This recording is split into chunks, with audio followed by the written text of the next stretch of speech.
PAC-seq method, but in our case, we are anchoring it via the antibody. We're anchoring the TN5 such that when we activate the enzyme with magnesium and it drops its payload of adapters, then we can extract the DNA and amplify the libraries without any ligation required. And this process takes about a day from live cells to sequence-ready purified libraries. And the backgrounds are extremely low. And this is in large part because unlike CHIP, where you are sampling from the entire genome, with cut and run and cut and tag, you're targeted just to the region, just to the site that where the antibody is. And this gives us extremely low backgrounds. Now, we've always been trying to improve the protocol. So one thing we decided to get rid of was this DNA extraction step. And instead, we find that by successive additions of SDS and heating it up a little bit to remove the TN5, which is tightly bound to the DNA, to remove it from the DNA. And then we can neutralize that with Triton, so we can do PCR. We can do the whole thing in a single PCR tube, starting from cells or nuclei in this case, all the way down to sequence-ready amplified libraries. Now, as we were finishing this up, and it was, we just had to just optimize a little bit more, the COVID epidemic hit, and I realized that, well, you know, there's nothing here that I couldn't just set up in my laundry room right a few steps from where I'm sitting here. So I threw some of this material into the trunk of my car and brought it home. So this is it. This is all you really need. You need a PCR machine. This is one from the lab. A tube rotator, rubber bands to hold on the tubes. You have a toy centrifuge just to move the material to the bottom. Nothing very dangerous here. A vortex mixer and a couple of magnets and some. This is basically all you need. This is a cooler that we use for picnics. Okay, so this is set up, and then I got started working. I actually just started an experiment this morning, and this is the kind of data that you get. So here is a histone modification, H3K27 trimethylation. It's put on by the PRC2 complex, and these are human K562 cells.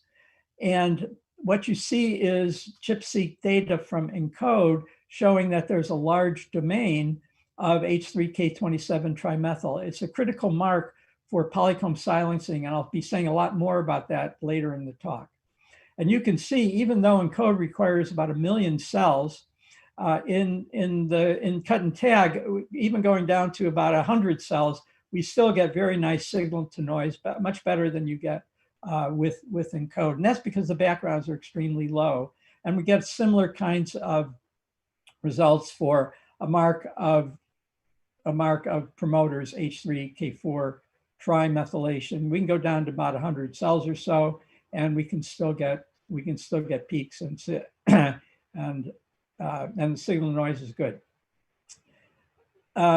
Now, what I'd like to point out here is that some of these were done in the lab, some using this direct to PCR protocol, and some were done at home, and some were done by extraction. They all pretty much look the same. So we get high data quality with very little investment in equipment.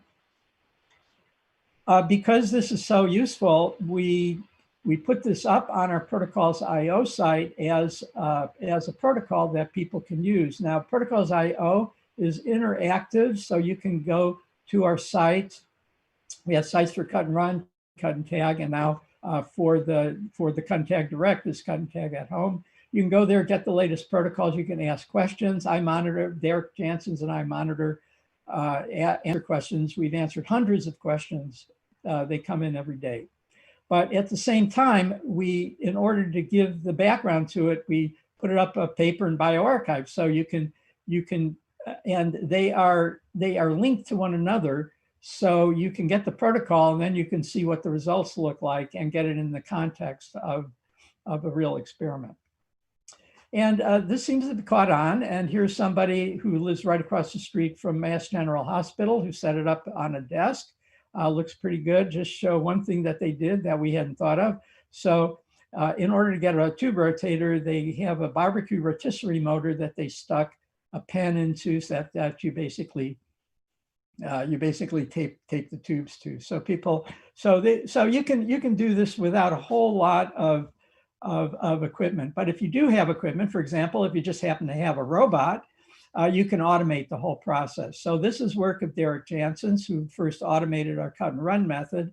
And this just shows an example where we're doing patient-derived xenografts that get disaggregated, mixed with concanavalin A beads, and then arrayed in 96-well format, put on a robot, and all the reactions were done on the robot. It was taken off to do PCR, put back on the robot to do a cleanup, some QC, then mixed up the 48 or 96 samples and did paired end sequencing. When we price this out, our in-house costs are about $25 a sample, and that turns out to be well within the range in which it's worth thinking of doing it actually as a clinical service. And in fact, we're collaborating with our clinical colleagues in the Fred Hutch Shared Resource in order to profile, to do this cut and tag, auto cut and tag on patient samples. And that we're doing that right now. So I think that you're going to see a lot of this in the future. Finally, I should mention that it's quite versatile, cut and tag, because the tagmentation takes place inside the nucleus, and there is no release of the DNA. And what that means is that we can dispense in a single well format. So this is using the Takara iCell 8 system. It's a chip that's 72 by 72 nanowells, about a couple of centimeters wide. And this is the image that you see after nanodispensation of cells. So there's some cells where there's some wells with single cells, some with more than one cell. And the reagent for PCR is put only into the wells that have single cells. And then it gets PCR'd in 72 by 72 format to give over 5,000 there are over 5,000 wells in there. And when we applied this to cut and tag, we got very nice data. This shows using this H3K27 trimethylation, this polycomb silencing mark, which silences the HOXB locus in human ES cells, but not in K5-2 cells. You're looking here at single molecule, single cell tracks, and you can see that we get good coverage even in a single cell. And this shows that we can use it to discriminate cell types. And that's not all, because it turns out that it's adaptable to other readout systems with our collaborators, Anu Patel at the Fred Hutch and Jay Shanjuri at the University of Washington. We've applied it for combinatorial indexing and on the 10X. And in both cases, we get really nice data. So we think that this is going to be the way to go for single cell profiling. Okay, so those are the tools that we have at hand. And now what we're going to turn to is the first interesting question is, well, how is it that a transcription factor can find its site on the surface of a nucleosome, which it must have to do because the nucleosomes cover 70% of the DNA? Now, there have been a couple of ideas as to how this might occur that have been put forward over the decades. So one is what we might call site exposure, where there's transient unwrapping of the nucleosome to expose the binding site, so just transiently, so the transcription factor can bind. And the other idea is pioneering, where the factor sits on the surface of the nucleosome and uses other parts of the protein in order to displace that nucleosome so that it can remain bound. Now, Mike Mears, postdoc in the lab, realized that he would be able to test these models and other models using cut and run. And here's how he does it. So we differentiate human ES cells to endoderm and then take samples and do cut and run over a 5-day period. Now, what you're looking at here is the results of cut and run for a pluripotency factor, SOX2, and it shows a heat map representation. So what we do here, and I'm going to be showing more heat maps, so bear with me on this. So what we're doing here is we're doing peak calls on the data to find where SOX2 is. And then we are lining up over the midpoints of the peaks or the summits of the peaks. And we order them by increasing occupancy over the peak. And so you get this nice pattern here. By day 2, you can see that it's gone. Well, it's a pluripotency factor. That's what's expected. But if we look at differentiation factors, such as SOX17 and FOXA1, we see that they kick in over the course of differentiation. And CTCF is an example of a constitutive factor. Now, here's the idea.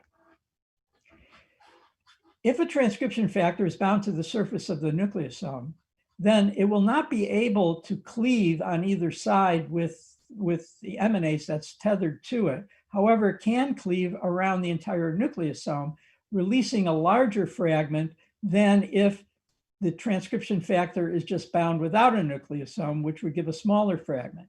And we would expect by the pioneering model that at a locus that is pioneered, you would see a shift in size over differentiation from a large to a smaller fragment. But at other loci that are not pioneered, we would just see the small fragments. So here's an example for CTCF.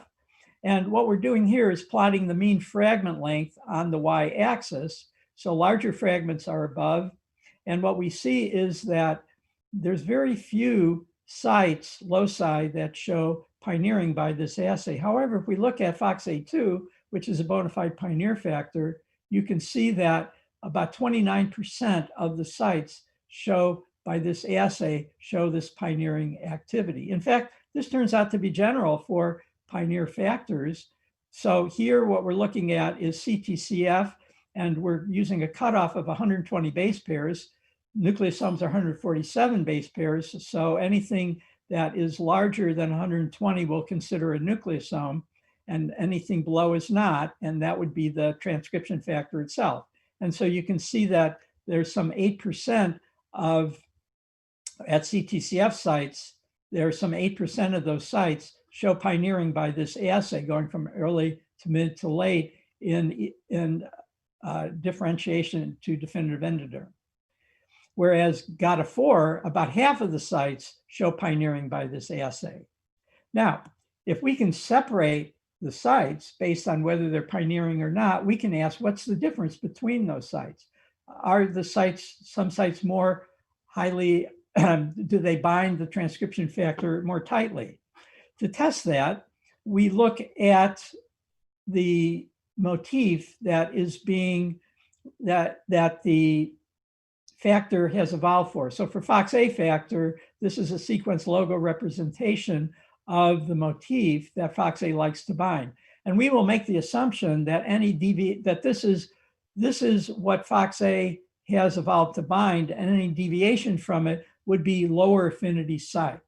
And based on that logic, if we look at the motif scores, what we see is that the pioneering sites in general, for all the factors that we've looked at, show lower affinity for their sites. Now that might seem counterintuitive, so let me just explain how we can rationalize this. A high affinity site would be just an ordinary DNA binding site. But however, if there's a low affinity site on the surface of the nucleosome, other parts of the protein that can recognize the nucleosome non-specifically and bind to it will stabilize its binding. So in the case of FOXA2, it has two winged helix domains. Winged helix domains are found in histone H1, which binds to the entry-exit sites of the nucleosome, binds to the DNA on the surface of the nucleosome non-specifically. So we think that the non-specific binding by other parts of the transcription factor is sufficient to hold it on long enough so that the transcription factor engaged to find its specific site. That way you can get away with lower affinity binding. And we think that that has evolutionary consequences. Lower affinity binding sites are, of course, going to be much more abundant in the genome than high affinity sites. So that increases the search space for finding a new site over evolutionary time. And once such a site is found and does its thing and then goes to fixation in the population, there'll be no further selective pressure for it to go to higher affinity. So these sites will remain low affinity. So what we imagine is that the factor is going to bounce from one nucleosome to the next, looking for its site, and only sticking on when the site is actually bound specifically, and therefore will stay longer in order for the transcription factor to do its thing. And this could account for the fact that transcription factor binding sites in large genomes like ours seem to be quite degenerate relative to what it would take in order to specifically find a site throughout the genome. And we think it takes advantage of nucleosomes in order to do that. Speaking of which, what happens to the nucleosome in the interaction? And this might be a little bit of a surprise. What we see is using a TAC-seq, which maps accessible DNA, so-called open chromatin, and that's the way it's usually thought of. What we see is that by day 1, even though FOXA2 is not expressed at this time, it's only expressed later. By day 1, we see that there's a good accessibility site, that the site is already accessible. And it's not accessible in the fact that there's no nucleosome, because we also do cut and run for histone modifications, and we see at exactly the same site, there is a nucleosome there. So there's something interesting going on here. We see it's simultaneously both accessible and has a nucleosome, and that doesn't fit with the way DNA accessibility is usually described as being open or closed. It's somewhere in between, and we think this is attributable to the dynamics. That is, that there's nucleosomes, but they are quite unstable, and they allow the transcription factor to bind. And this is from a couple of papers that appeared late last year, which clarify that. In this case, they're doing accessibility mapping, but not with micrococcal nuclease or TN5 or something like that. They're using restriction enzyme. Restriction enzyme will cut its site, specific site, 100% of the time, and will go to completion. So therefore, they can get an absolute occupancy, absolute accessibility measures using this. And in this paper, they show here that if you look at an accessible site using DNase 1 hypersensitivity, same as a TAC-seq, you can see the difference between a hypersensitive site and one that is not is about 20% of the total, somewhere in the not fully accessible and not fully inaccessible. So the dynamics at these sites is actually can explain the accessibility properties. And there was no site in the genome that they could find that actually was completely accessible or inaccessible. You can understand that when I showed you the replication fork going through. At that moment, when it's going through, it's completely accessible. And then later, as I'll show you, the nucleosomes will come back in. Okay, and this leads to the next part of the talk, where I'd like to tell you about our work looking directly at nucleosome unwrapping dynamics. And this is a story that was motivated in large part by a paper that appeared from David Shor's group several years ago. And this shows a heat map representation, a little different from the heat map that I showed you previously. In this case, what they're doing is for yeast genes, 5,000 yeast genes, they are lining up the first nucleosome downstream transcriptional start site.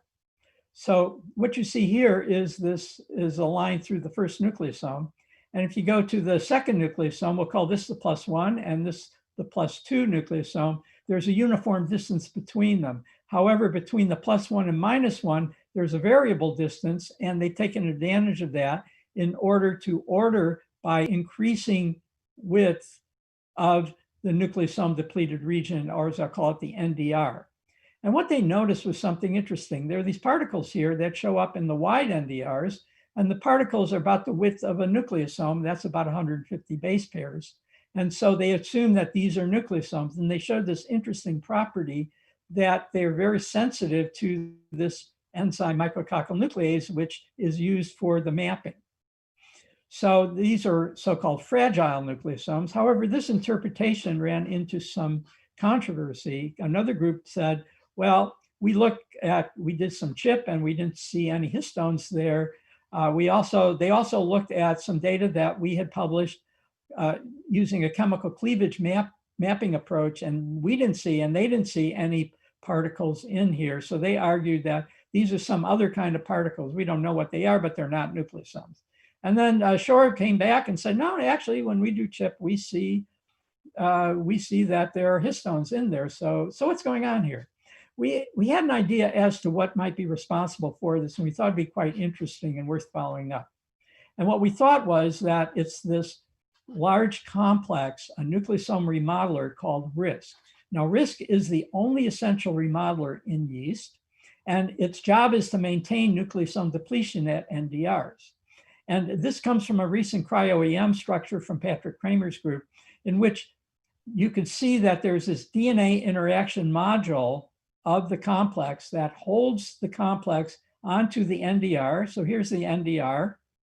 And then there's a nucleosome over here, and it reaches around and grabs that nucleosome and uses the energy of ATP to slide it along. Now, the reason that we were thinking of this model was work of Srinivas Ramachandran when he was a postdoc in the lab. He had shown that in yeast, the +1 and -1 nucleosomes are partially, there's a subset of those nucleosomes that's partially unwrapped, and we were able to implicate RISC in the process of the unwrapping. So what we thought was that perhaps these fragile nucleosomes are RISC bound, and because RISC is this large complex, it's somehow impeding the ability to detect that nucleosome there. So in order to test this directly, Sandapan Brahma, postdoc in the lab, came up with a modification in which we can do chromatin IP after cut and run. It goes like this. In yeast, we use a tag, a flag tag. And so then we use an antibody to the flag tag. And we can get rid of the first antibody by taking the supernatant from chromatin IP, from cut and run, and add excess flag peptide. That will compete away the first antibody, so we can add a second antibody, and then we can do CHIP on that. Okay, so that means that we can look at RISC, and we can look at whatever particle is associated with RISC. So here's the result. First of all, RISC cut and run. And what we see is we had previously profiled RISC using a native chip approach, and we see basically the same result. RISC is all over the place, all over the yeast genome. However, it does have certain places that it likes to be, such as the +1 and -1 nucleosome. And we get pretty much the same result for cut and run as ChIP-C. But with cut and run, we can take the supernatant and then add antibodies to various histone modifications. So the negative control, IgG, is flat. H2AZ is a histone variant. I'll be talking later about another histone variant, but H2AZ is a histone variant that occupies the +1 and -1 nucleosome and has already been found to be associated with RISC. And we see that there's a lot of H2AZ in this RISC-containing particle. And we also see some active histone modifications. Now what we're going to do is take the same data I'm showing here, and we're going to line it up in a heat map format similar to what Shore had shown, where we line up over the +1 nucleosome downstream of the transcriptional start site. And what we can see is from our native chip data and for cut and run data, we get the same result, that there's a lot of RISC in the wide NDRs, but not in the narrow NDRs. Then with cut and run, we can ask, okay, so what are the histones? Are there histones at all associated with the RISC that's in the wide NDRs? And in fact, we don't really see anything. We don't see any difference between the wide and the narrow NDRs when we look at these H2B or the histone variant H2AZ or these active modifications. However, remember what I told you was our model is that the nucleosomes are partially unwrapped. And therefore, here we're looking at all nucleosomes. What if we just to look at the unwrapped nucleosomes, the ones that have less DNA associated with them? So to look at this, we are going to split the data into those with a wide NDR and those with a narrow NDRs, and then we'll average over it and look at the smaller fragments. In this case, less than 120 base pair fragments. And indeed, what we see is for H2AZ, for the wide NDRs, we see that there's a particle in there as predicted. And we also see that for active modifications, and they're enriched over H2B. So this confirms that indeed RISC is associated with nucleosomes in the wide NDRs, and it's unwrapping indicating that it's an intermediate in remodeling, and that's why we're seeing the NDRs here. Now, risk is not the only essential factor that's required for making an NDR. Over a decade ago, Hitt and Madani at UCSF had shown that there are two general regulatory factors, ABF1 and REB1, that are also essential for making an NDR. And so we looked at ABF1 and REB1 and got a similar result, even more striking. So here we're doing cut and run with ABF1 followed by histone chip and looking at the smaller fragments. And what we see is that right over the NDR, right over the middle, you basically see for the wide NDRs, you see that there's a particle for ABF1 and also for REB1, but we don't see that for the narrow NDRs. So we have a lot going on here. You have this powerful machine that can unwrap nucleosomes. You have the sequence-specific binding factors, basically transcription factors, that are also needed in the process. So how can we sort this out? So what I'd like to do is give you a little bit of background for how we're thinking of it, and this will also introduce you to the last part of the talk. And this comes from work that Srinivas had carried out when he was a postdoc in the lab several years ago, in which he came up with a method for metabolic labeling of chromatin, basically looking at events behind the replication fork. So you remember the video that I showed, everything must come off and then the nucleosomes must come back on. And this basically detects when they come back on behind the fork throughout the genome. And we're lining up over the +1 nucleosome, and now we're doing this in Drosophila. And what you see is that you get the +1 nucleosome, the -1 nucleosome, and the NDR. That's the black line at steady state. However, 10 minutes after the replication fork has passed through, we see that nucleosomes fill in the empty space. And then after an hour, they begin to come back. And although we did this in Drosophila last year, Anya Gross's group showed that the same thing is going on in mammalian cells. So we think that this is typical for animal cells. And in this study, we showed that these nucleosomes will compete with transcription factors, which sort of brings us back to the first part of the talk where I was basically showing that there is this dynamics involving transcription factors. We think that this is a large part of it. And we also found evidence that this is mediated by the BAF complex, which is Drosophila's only ortholog of the RISC and SWI/SNF complexes in yeast.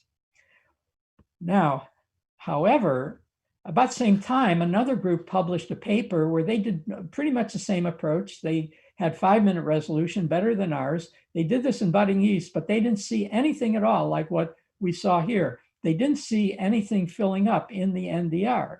And we attribute the difference to yeast and animals by the difference between the BAF complex and RISC. And that's because I was pointing out the DNA interaction module that's present that anchors RISC to the NDRs. That interaction module is entirely missing from animal BAF. And we think that makes a lot of sense. What you have is in yeast, the genes are basically, most of the genes are constitutive. It's a single cell organism. And so most of the genes are just always going to be expressed. So they have to be open for business all the time. That's not the case for developing organisms that have multiple cell types, because an NDR at one place is not going to be an NDR, and in one cell type is not going to be an NDR, another cell type. So you wouldn't want RISC there all the time. Now, how does RISC know that there's where to go? Well, it turns out that there are GC-rich motifs and other motifs that it actually recognized. So this is a sequence-specific binding of RISC in the NDR. So what we think it's doing is just sweeping up and back and keeping this clean. And so this is how we think of it dynamically in our model. And that is that behind the replication fork, a new nucleosome will go in. RISC, which will recognize as GC-rich motifs, is on it like a shot. It will then use the energy of ATP to slide that nucleosome along. But in so doing, it will expose the binding site for a general regulatory factor. And we know that REB1 has a residence time of only 2 seconds. So shortly after it binds, on average, it will come off. But RISC also has the activity in vitro that it can evict the histone core from a nucleosome. So So when it does that and the factor comes off, now you're back to where you started. So we think of this as a cycle. Behind a replication fork, a new nucleosome will get put in there.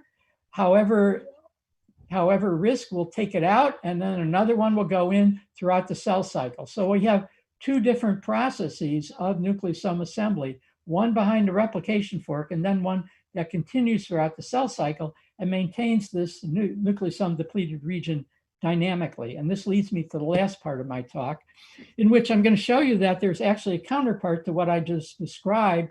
And this counterpart is in a histone variant. And that is that there's a histone variant called H3.3. In Drosophila, H3.3 and the canonical H3 differ by 4 amino acid residues. And that is, there's 3 on the core in a cluster, and then there's 1 on the tail. Now, these are extraordinarily well conserved in the sense that the proteins in that H3 and H3.3 in humans is 100% identical and differ by these 4. So these 4 amino acids really stand out there. Just one thing I note so you won't get confused. In humans, there's also an H3.1 and H3.2. H3.2 is identical to what you see here in Drosophila. H3.1 has 1 amino acid difference that we don't think is involved in the process. So what's so interesting about this came almost 20 years ago when Kami Ahmed was a postdoc in the lab. And what he had shown was that if he made GFP constructs to H3 and H3.3 in Drosophila and looked under the microscope, what you see here are these 2 cells that show these different patterns. Now, what's responsible for these patterns? Well, Drosophila has a chromocenter in which all of the heterochromatin, which is late replicating in the cell, will congeal. So you get in Drosophila cells, so you get this chromocenter here, and that tells us it's a late replicating cell, whereas early replicating euchromatin shows this pattern. So we can order these cells, and you can see for both H3 and H3.3, we see the same pattern.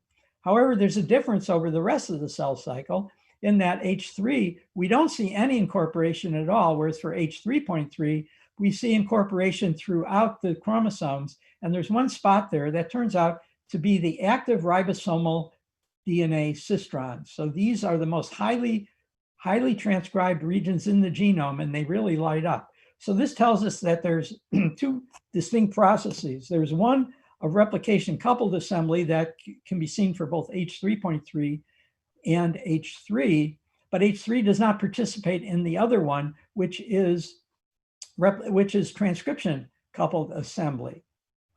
Now, Kami confirmed this by making swaps between these residues and showing that single changes from H3 to H3.3 begin to show this pattern, although not the other way around. So these are distinct processes of nucleosome assembly that we can measure using these 2 variants. Now, fast forward 10 years, and H3 and H3.3 got a lot of attention because they were found to be oncohistone mutations in pediatric brain tumors. And these are diffuse midline gliomas, or DMGs, and they all have a mutation. Nearly all of them have a single mutation. Lysine 27 becomes methionine.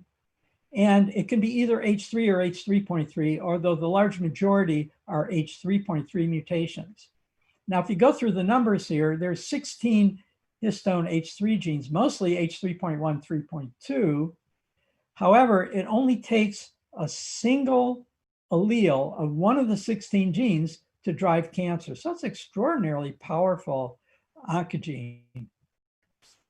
And as you might expect, because I've already introduced you to lysine 27 as being responsible for polycomb silencing, several groups jumped in and showed that indeed that this oncohistone inhibits lysine 27 methylation by the PRC2 complex. Now, it's worth noting that these are unique brain cancers. It can be identified, it can be diagnosed simply as a tumor because it's an unusual place in the brain, and pediatric cancers are unusual. And so it has its own WHO designation. And furthermore, it's exceptionally malignant in that either H3.3 or H3 show very early age of diagnosis, and H3.1 shows an even earlier age than H3.3. So it's even more severe and more severe than another oncohistone. And at the lower end of the scale of pediatric high-grade gliomas that basically that do not have mutations. And there has been no observation among 1,000 patients of long-term survival. So what makes it so extraordinarily malignant as in cancer? And we think it's because of replication coupled assembly. And that's because if either H3.3 or H3, if the nucleosome goes in behind the replication fork, it will pepper the entire genome with an inhibitor of the polycomb complex. And if you inhibit polycomb, you can't silence your genes. So therefore, you won't differentiate and remain pluripotent, which is a good description of a cancer cell. So we asked, can replication coupled nucleosome assembly explain the inhibition of lysine 27 methylation in these DMGs?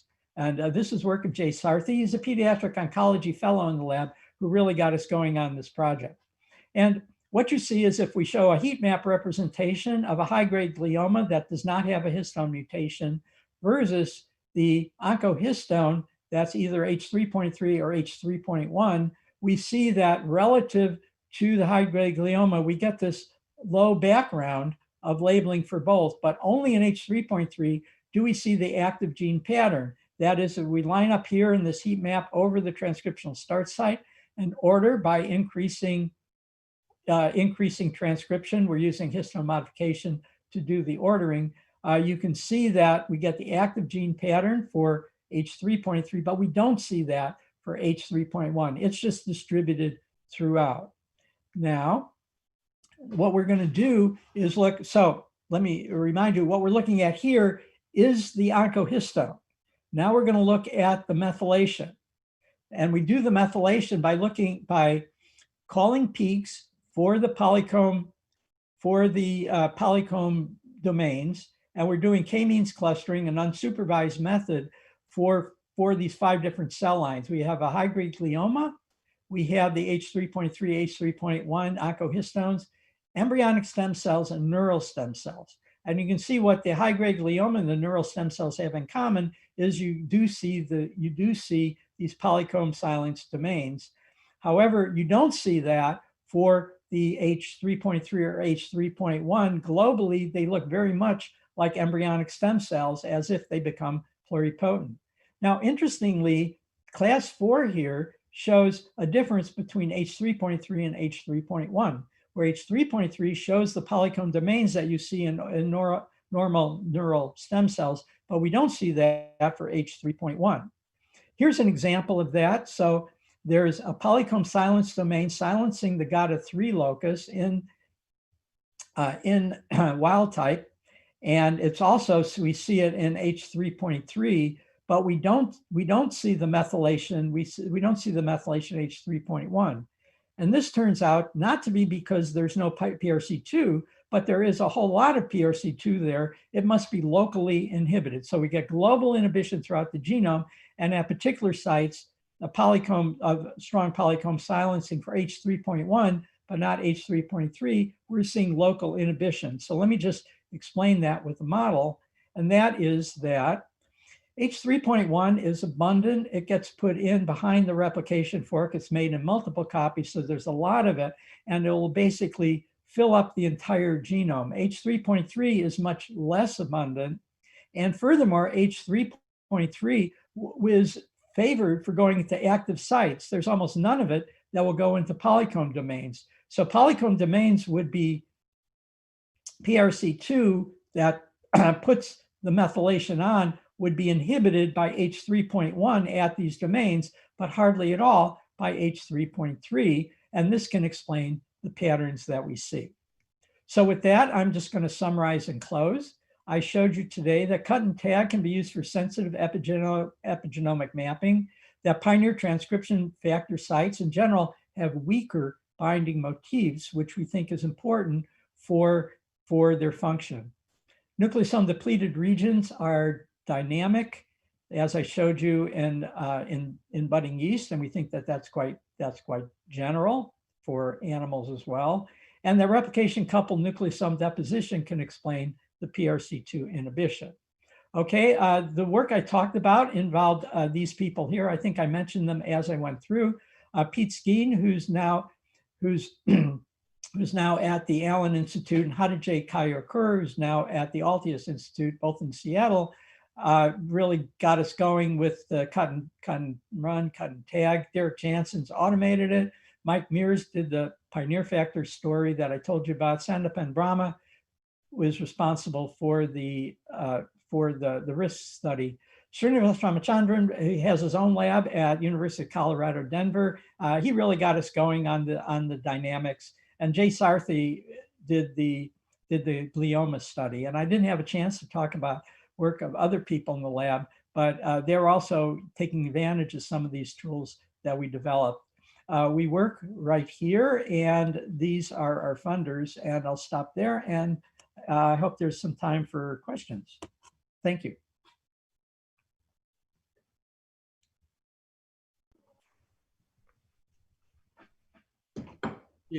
Great. So Steve, you can take off the presentation, so then you can see a little better. And then those who have questions can.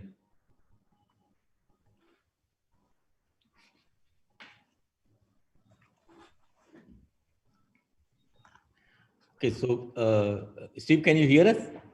Yeah, I can hear. Yeah, so while others may be fixing their mute, unmute business, if I can ask, I find this idea of weak transcription factor sites being facilitated for the binding with the respective transcription factors while the site is on the nucleosome a bit intriguing, because at different sites, the context of these will change a lot. Depending upon which part of 146 base pair the site actually lies. So the surface that it will be coming in contact with the histone octamer will be very, very different. It's very difficult to imagine how the transcription factor will be getting facilitated in binding in different contexts of protein surface. On the other hand, only one surface of the one side of the DNA it will be able to see, because the other side is hidden by the nucleosome it is associated with. So it appears when it is on the nucleosome, it might be difficult for it to bind, but your data shows it's the other way around. So am I missing something, or? No, you're not. No, you've got it. You've got it. You're not missing anything. And we've been intrigued by that. We've also had interesting discussions about exactly that result with Ken Zaret, who's sort of the pioneer of pioneer factor binding. And I think we've come to the conclusion that the pioneer factor takes that the function, the role of pioneering is, we might think of as a fail-safe mechanism. That is, the fact that during differentiation, the factor has to bind within a certain amount of time. And if it can't bind at that, if it can't get there in time, there'll be a problem. And the pioneering allows it to do that. And that's because the nucleosomes are not, so the nucleosomes tend to have a rotational phasing of every 10.5 base pairs. So there's going to be a certain favored surface out there, and that's presumably what the pioneer factor is looking for that surface. Now it can be in different parts of the nucleosome where it can get in, but it can't count on in any particular cell that the nucleosome is going to be in the right position. Now think about the nucleosome getting put down, the transcription during replication, when there might be a switch in the transcription factor. That's when we think the window of opportunity is, when the nucleosome is being, during that hour period or so, when the nucleosome is being matured, so to speak, that will give the transcription factor an opportunity to get in. But it might not always have that opportunity to get in. But you got to remember that the nucleosome landscape from one cell to another is going to be different. it's not just that it's at a particular place, but there's a whole lot of places where it's going to be. So the pioneering will allow the factor to get in time for the differentiation process to occur normally, to get in time to actually so it would basically enforce the timing. So that's why we think of it as a fail-safe mechanism, because sometimes it's going to be available, such as behind the replication fork. But if it's not available, then it will help force it in. Right. So that's the way that's our model. Right. Thank you. Very interesting.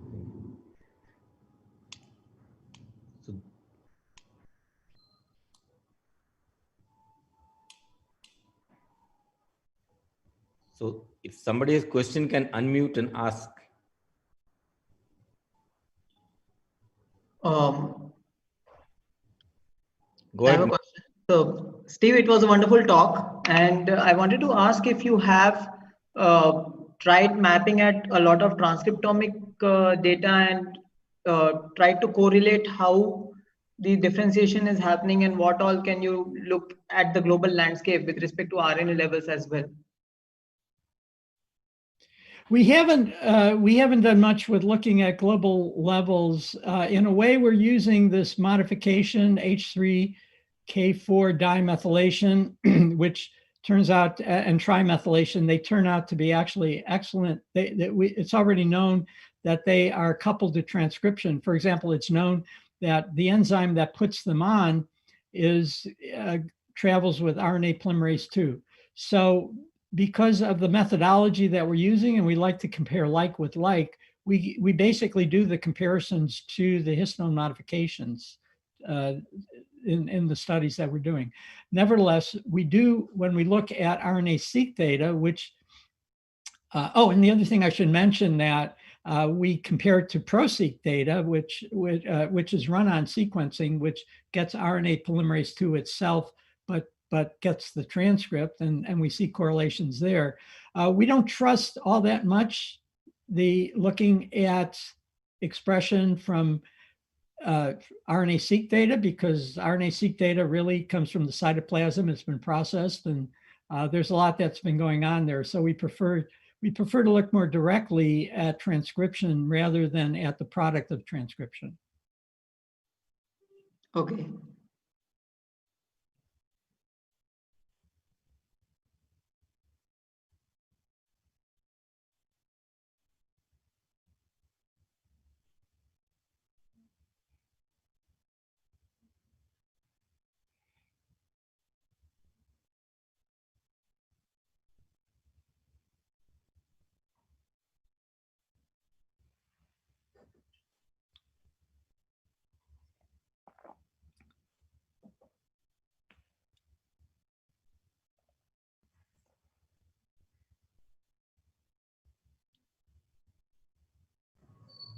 So then I wanted to ask something.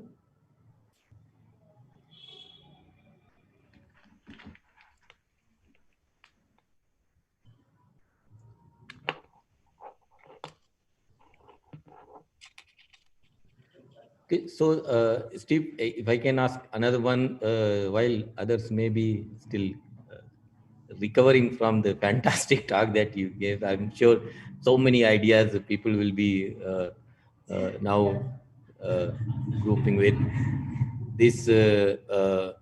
When we are doing any of these assays, and cells will be in different stages of or differentially kind of different, slightly different versions of epigenome. So how is it that the data looks really good? So which means that the cells really are in different, are not in very different epigenetic or epigenome state, or these things are pretty stable, what we are looking at, and we might be missing out certain subtle things which may or may not be of physiological relevance. I'm not sure I understood the question. Could you? I was just thinking that in real life situation, to apply these techniques, let's say in a tissue or something, and not in the cells, can we get this information, relevant information? Because there will be more variations in the in different different populations of cells. So you're asking about accessibility of the data? I didn't quite follow the. I'm talking about the variations in the different from cell to cell variation in a population when one doing the experiment. Well, of course, we're getting averages when we do it in bulk, but I did mention that we're doing quite a bit, and with our collaborators, we're doing single cell to get around the problem of cell-to-cell variation. And I didn't have a chance to go through some of the latest data that we're collecting, but cut and tag turns out to be really ideal for looking at because we get so much information out of it for comparing single cells to one another. And we have several projects going on. One in particular is to look at leukemia, at different MLL rearranged leukemias. And we're seeing very large differences. We're seeing a lot of variation, for example, in patient samples. I mean, it's hugely variable compared to what we would get from cell lines. So, we're applying it to cancer in order to get at the variability. And I think we're also trying to do this in differentiating system, and other people have done that using a TAC-seq, and we think we should be able to do it using our method. Yeah, Shagufta, you can unmute and ask. Yeah, hi Steve, it was a wonderful talk. So basically, I have a question related to the technique, rather, cut and run or attack-seq. So as everyone knows that somatic cells and germ cells, the chromatin is very differently packaged, and it's more compact, let's say in sperm cells or ovum. So I was rather thinking that if, let's say, someone has to do cut and run, okay, using sperm cells, so the challenges that we would face is that how to basically access those regions in sperm cells wherein the chromatin is so heavily packaged. I'm trying to think back because we have, so we have. Have you ever tried with gametic cells or something? Yeah. I didn't catch that last. You want to know about sperm cells.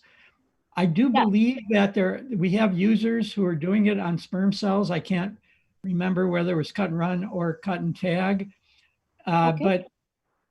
But if you want to know, go to protocols.io, it's free, and look for cut and run or cut and tag. And there's hundreds of questions that we've been asked, including various things like how do you do it with sperm cells. And I'm trying to remember, I think it was successful, but I don't quite remember what. Of course, in that case, you'd want to know how you actually prepare the cells. How you actually prepare the sperm. Yeah. So if you go to the site, if you can find the question, then you can contact the person directly and find out if or get a link to a protocol. But I don't know. We haven't been doing that ourselves. Okay. Yeah. Thank you. Steve, I have a question. This is from Kundan Sen Gupta at ISO Pune. He wants to know how oncohistone deposition functions in the context of chromatin condensates in the heterochromatin. Well, actually, it works very. So you're talking about the methods, how they work on heterochromatin? Yes. Well, what I showed was our favorite our favorite histone modification is the one for polycomb silencing, and that's facultative heterochromatin, and that's the one that we recommend to users as a positive control because it works so well. We've also been very successful getting good data for H3K9 trimethylation, which is constitutive heterochromatin, and actually examples of that are shown in the in the bioRxiv preprint that I referred to. So yes, there doesn't seem to be a problem. And I think the question is, you tend to think of chromatin as being either closed or open, but that's not the case. As I was trying to show you, it's really dynamic. It's also, heterochromatin is just more compact, but it's still dynamic enough that the antibodies can get in there. And once the antibodies get in and bind their target, that's really all that's needed. The rest of it, once you anchor the emanase or the TN5, once it's anchored there, then it will go to completion no matter what the situation, what the local situation is. That's been our experience. So it's a good method for actually getting into heterochromatin. And it works where CHIP is often failed. Okay. By the way, we don't cross-link, although you can, that's an option, but you don't cross-link. Cross-linking has been the major reason, I think, that it's been difficult to get CHIP to work on heterochromatin, is because it blocks the epitopes. But if you do things in situ, such that you're in the natural environment, there'll be enough of the dynamics that will allow the antibody to get right in. Okay. Hello, Steve. It was Yeah. a great talk, and my question is related to the transcription factor binding motifs. So how generally it is being decided that they are strong or weak? So either they are sequence conservations which are deciding them, or other mechanisms like small RNAs or something else is guiding the transcription factor to the sites.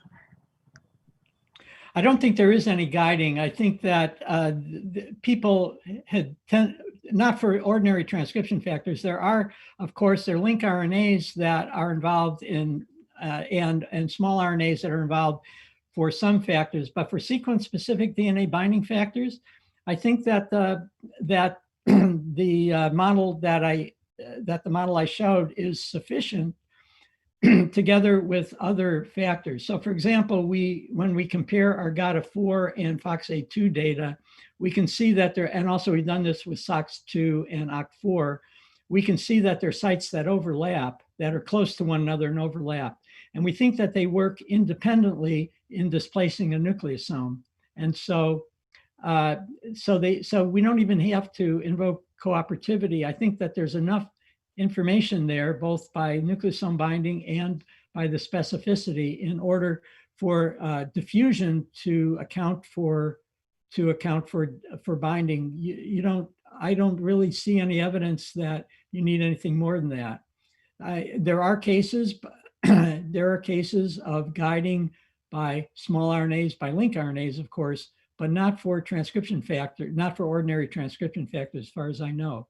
I mean, zinc finger proteins have get very high specificity because they have lots of binding sites. And we know that they can find their targets right away without any help.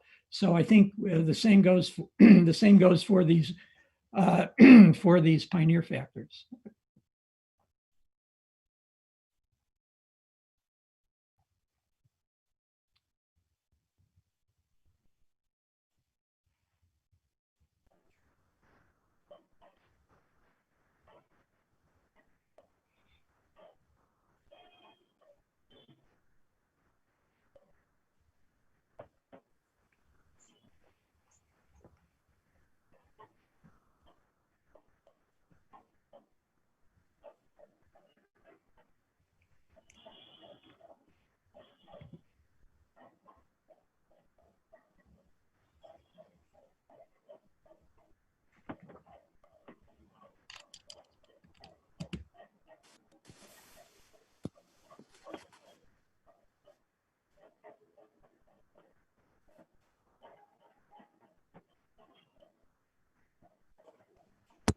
Are there more questions? I don't see any hands raised.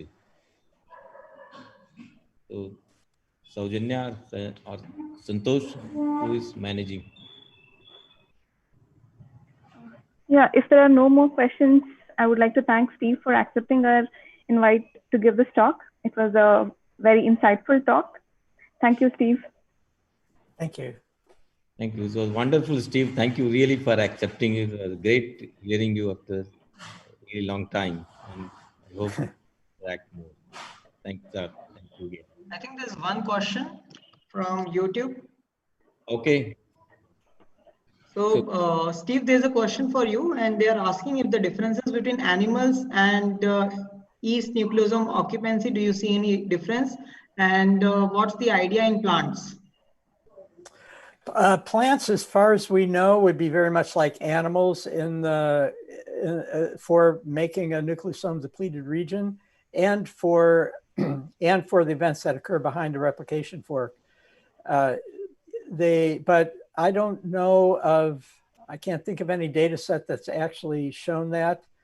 But I don't think. I think the one thing that makes me think that they'll be the same is that they have the same BAF complex, the same kind of BAF complex, without this DNA interaction module that's very special for fungi and yeast. So I do think that they'll be much like animals in that regard. And it makes a lot of sense to me because they have different cell types, of course. And so they can't have something that's going to sit in all the NDRs and keep this machine doing this cleanup cycle. Right.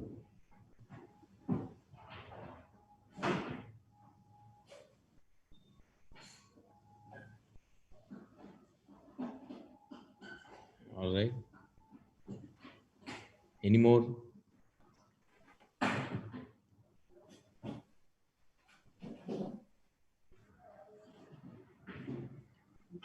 Okay, so I think there are no more questions. So again, thanks, Steve, a lot for accepting our request and talking to us. Wonderful, really refreshing and nice hearing so many nice ideas and creative ideas. Okay, thank you, Rakesh.